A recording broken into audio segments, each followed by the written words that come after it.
Seorang ibu muda dan anaknya yang baru berusia 1 tahun disekap di ruangan 2 kali 2 meter. Anak dan ibu disekap selama 2 bulan lamanya sebelum akhirnya diselamatkan.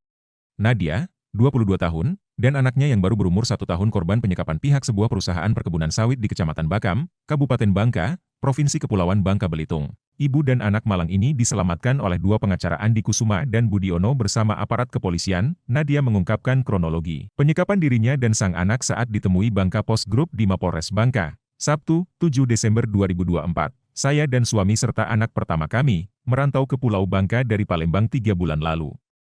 Suami saya kemudian bekerja, diterima sebagai supir dump truck di PT PMM di Bakam. Tutur Nadia mengawali ceritanya sembari mengelus kepala sang putra. Baru 1 bulan bekerja, Nadia mengatakan sang suami dituduh mencuri solar oleh pihak perusahaan.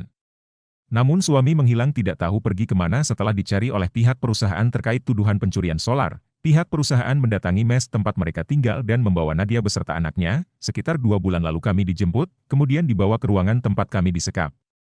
Waktu itu mereka bilang kalian tidak boleh pulang sampai suami saya ke sini, ungkapnya. Nadia dan anaknya mulai mengalami penderitaan panjang. Keduanya ditempatkan di ruangan seluas sekitar 2 kali 2 meter, tanpa diberikan makanan dan minuman. Melihat kondisi tersebut, sejumlah pekerja kebun sawit yang lain kerap membantu dan mendatangi mereka. Kami cuma mengandalkan makan dari kawan-kawan pekerja di kebun sawit yang kasihan. Kadang ada yang datang nanya sudah makan belum, atau ada yang kasih susu buat anak saya. Kalau dari orang perusahaan tidak peduli sama sekali. Kebetulan anak saya memang tidak minum ASI, tapi minum susu bubuk bayi, tuturnya. Ia pun mulai merasa putus harapan. Namun keadaan jadi berbalik saat tiba-tiba dua pengacara yakni Andi Kusuma dan Budiono, datang didampingi oleh Kapolsek Bakam Ibda Dahrian.